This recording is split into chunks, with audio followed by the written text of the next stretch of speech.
Have you ever been in a meeting where someone pitches a brilliant idea and it completely sails over your head? You nod along, pretending to grasp it, but a few minutes later, you're utterly lost. Or maybe you're trying to build connections at that industry event, only to find the conversation fizzles out into awkward silence.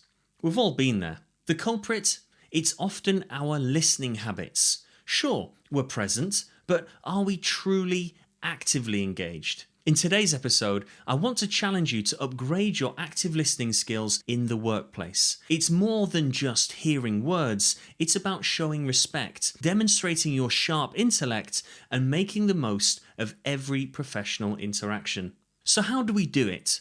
Well, it starts with powerful and precise phrasing. Today, I'm sharing advanced level expressions to boost your active listening, phrases that go way beyond the average, yeah, got it, or that makes sense. We'll cover everything from high pressure negotiations where laser focus is a must, right down to water cooler chats where building camaraderie is key. And most importantly, we'll touch on those pesky phrases that actually derail conversations and give off the wrong vibes. Are you ready to transform how you listen at work? Well, let's dive in.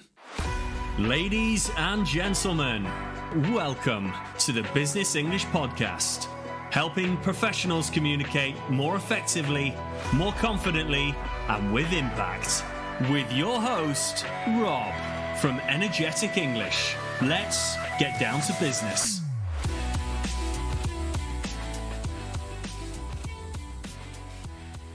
Okay, we all know those active listening basics. Eye contact, nodding, maybe throwing in the odd absolutely, for good measure. But for you, the advanced English learners who really want to shine in the workplace, we need to push past the average. Why? Well, let's break it down.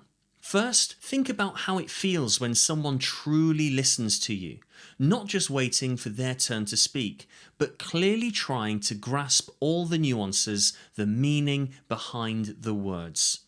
Doesn't it feel validating, builds trust? That's what advanced active listening can do for your professional relationships. Now, for you non-native English speakers, it goes way deeper. These aren't just catchy phrases. It's your chance to demonstrate your English mastery in a real-world way, showing that you can absorb complex information and respond at a high level. That will get you noticed.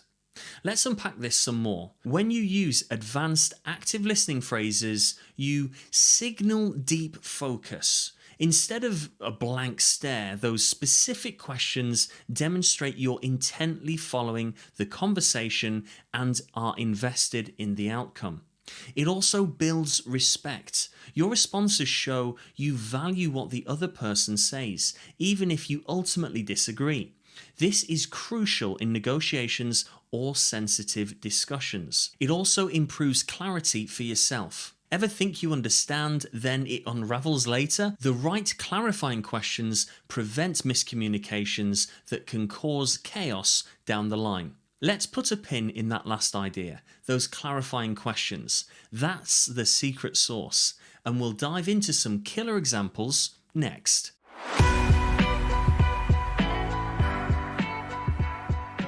Alright, we've covered the why of advanced active listening. Now let's tackle the how in those make or break business moments. Think tough negotiations, tense presentations, where every word carries weight. Imagine a room where both sides are on edge. Miscommunication now could send the whole deal sideways. This is where showing laser-sharp focus via your phrasing builds huge trust and demonstrates your competence. Remember, it's not about constantly interrupting, but those well-placed, powerful questions and summaries. Let's explore some examples. Phrase 1. That's an intriguing proposal. Could you walk me through how this impacts specific area of concern? That's an intriguing proposal. Could you walk me through how this impacts specific area of concern?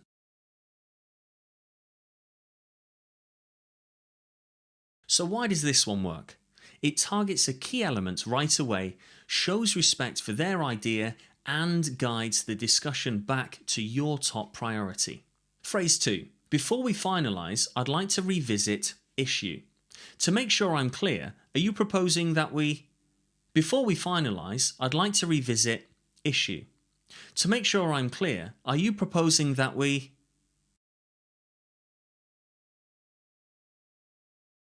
Why it works. Preempting last-minute confusion shows thoroughness. It politely puts the spotlight back on the non-negotiable point. Phrase 3. It seems we have a differing perspective on point of contention. Let's break down our reasonings to find the best approach. It seems we have differing perspectives on point of contention. Let's break down our reasonings to find the best approach.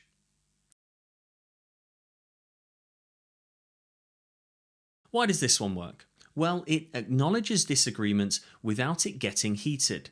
It suggests collaboration and keeps the focus on solutions. Now, the key here is picking your timing. You don't want to interject these phrases every 2 minutes. It's about choosing impactful moments, perhaps following their initial pitch, or if a potential misunderstanding is starting to simmer.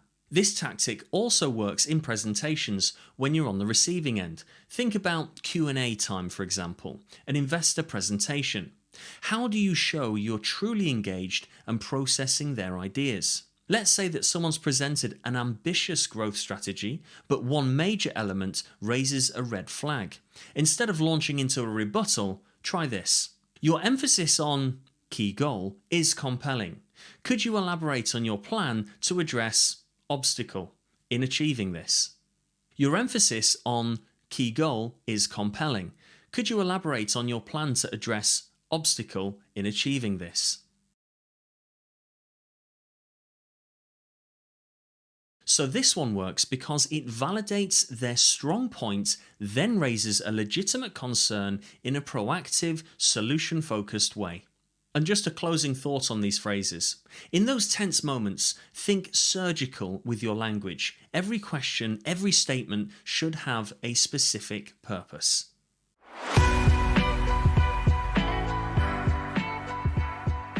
Okay, we've tackled those heart-pounding negotiations. Now let's talk about something that might feel like the everyday encounters. Team meetings, progress calls with clients, those recurring check-ins with your manager. This is where many of us switch to autopilot with our listening, right? Right, that makes sense. Sound familiar? These may be less high pressure, but make no mistake, demonstrating active listening right here is what gets you remembered as a sharp collaborator and someone people trust to get things done. Let's look at some advanced active listening phrases for these scenarios. Phrase 1. Building on name's suggestion, perhaps we could also explore. Building on name's suggestion, perhaps we could also explore.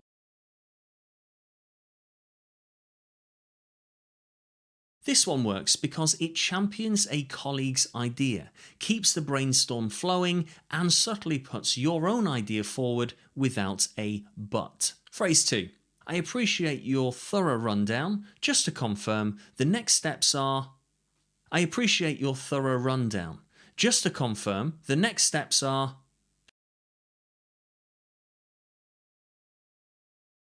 So why does this one work? This shows you processed all the info. It prevents misunderstandings that waste time later and demonstrates accountability. Phrase 3. That's an interesting take on the project. Would you mind expanding on how this aligns with overarching goal? That's an interesting take on the project. Would you mind expanding on how this aligns with overarching goal?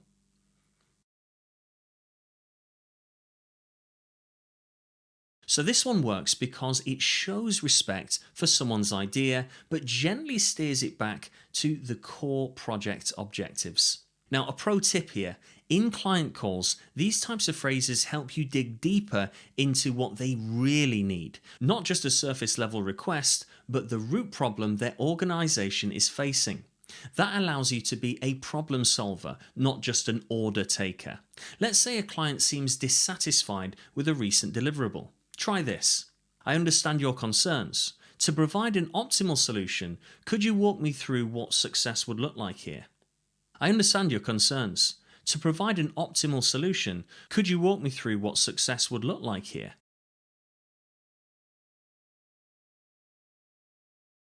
So why does this one work? Well, it validates their frustration, shifts the focus forward, and helps you uncover their true desired outcome. Now think of these less as scripts and more as a way to structure your thoughts in the moment. The more naturally you work them in, the better those connections on your team or with clients will be.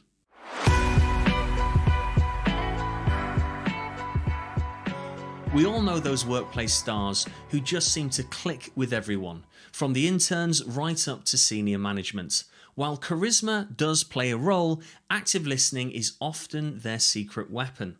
After all, who doesn't love feeling genuinely heard? Casual chats are your training ground to practice being that standout colleague. The tricky part here is balance. You want to show interest and connection, not turn the water cooler chat into an inquisition. Let's look at some advanced level expressions. Phrase 1. That project sounds ambitious. Could you tell me a bit more about your role in it? That project sounds ambitious. Could you tell me a bit more about your role in it? This one works because it shows genuine interest in their work achievements, opening the door for them to share and feel valued. Phrase 2. That's a really insightful perspective. Has your experience with field always shaped your thinking this way? That's a really insightful perspective. Has your experience with field always shaped your thinking this way?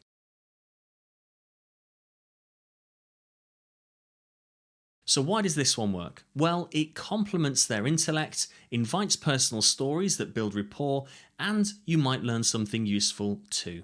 Phrase 3. I hadn't considered that angle. Tell me what led you to that conclusion. I hadn't considered that angle. Tell me what led you to that conclusion. This one works because it shows open-mindedness, validates their opinion, and gets them excited to share their thoughts on the process. Now, a note on sincerity here. These aren't tricks. If you're simply faking interest, people will pick up on that. The true goal is to find authentic moments of curiosity about your colleagues. Even small talk about weekend plans can be a springboard. Maybe their hobby leads to a great conversational point. For that one, use this phrase. Hobby has always intrigued me. If I wanted to give it a go, any tips for a beginner? Hobby has always intrigued me. If I wanted to give it a go, any tips for a beginner? So why does this one work? Well, flattery, at least a little bit. But it also shows you're paying attention to their outside interests and positions them as an expert. Not to mention, you may start a great non-work chat. Now, these might seem minor, but that's kind of the point. It's not about dominating those lunchtime chats, it's about letting others shine while subtly revealing your respect and willingness to learn from them. This builds that know, like, and trust factor that really matters. Want to get really pro? Think about how these phrases build off things the person has said. That's next level connection building right there.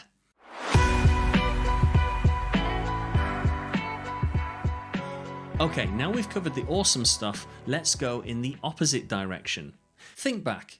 Have you ever walked away from a conversation with that icky, did they hear a word I said feeling?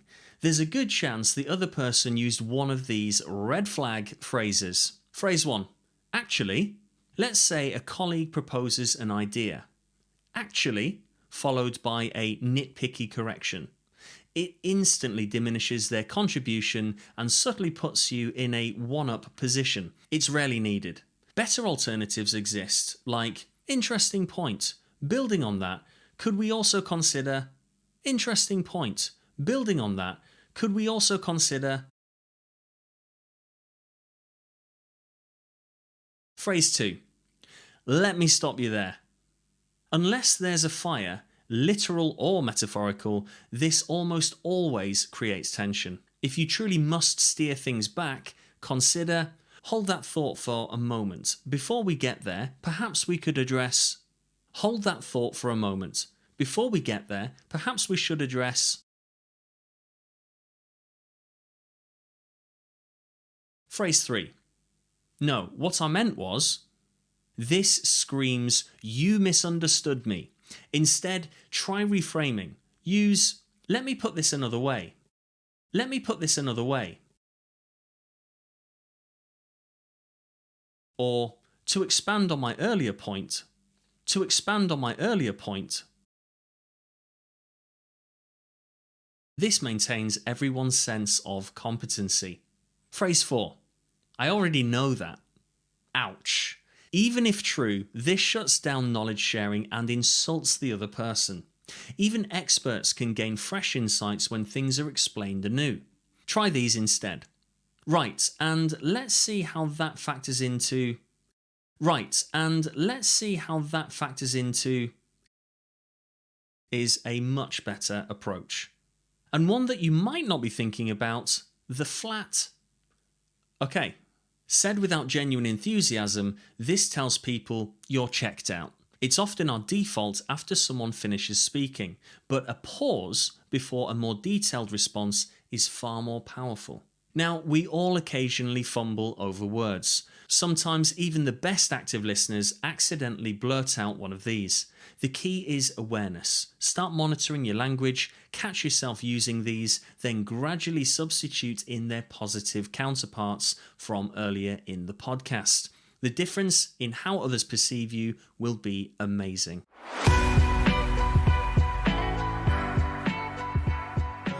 Well, we have covered a lot of ground today. Whether you're caught up in high-stakes negotiations, a routine team meeting, or just grabbing coffee with a colleague, the nuances of how you listen shape the whole dynamic. Let's do a quick recap of the key takeaways today. Number 1, precision matters. Generic listening gets generic results. Specific advanced phrases show focus, build respect, and make you the one people actually want to work with. Number 2, scenario selection. Tailor your phrasing to the situation. Negotiations require laser-sharp questions. Team meetings benefit from collaborative phrases, while an informal chat is your chance to build genuine rapport. And finally, bad habits die hard. Be on the lookout for those turn-off phrases that sneak into the best communicators' vocab. Awareness is, of course, the first step. Let's be real, this takes practice. Don't expect to nail it instantly. Think of it like going to the gym for your professional mind. Start small. Commit to using just 1 or 2 of these advanced active listening phrases per day this week. See what difference it makes. You may be surprised by the new opportunities or positive vibes those subtle shifts create. Thanks for tuning in to the Business English Podcast. Until next time, stay sharp, stay engaged, and of course, keep it strictly business. You have been listening to the Business English Podcast. Remember to subscribe, leave a review, and we'll see you next time.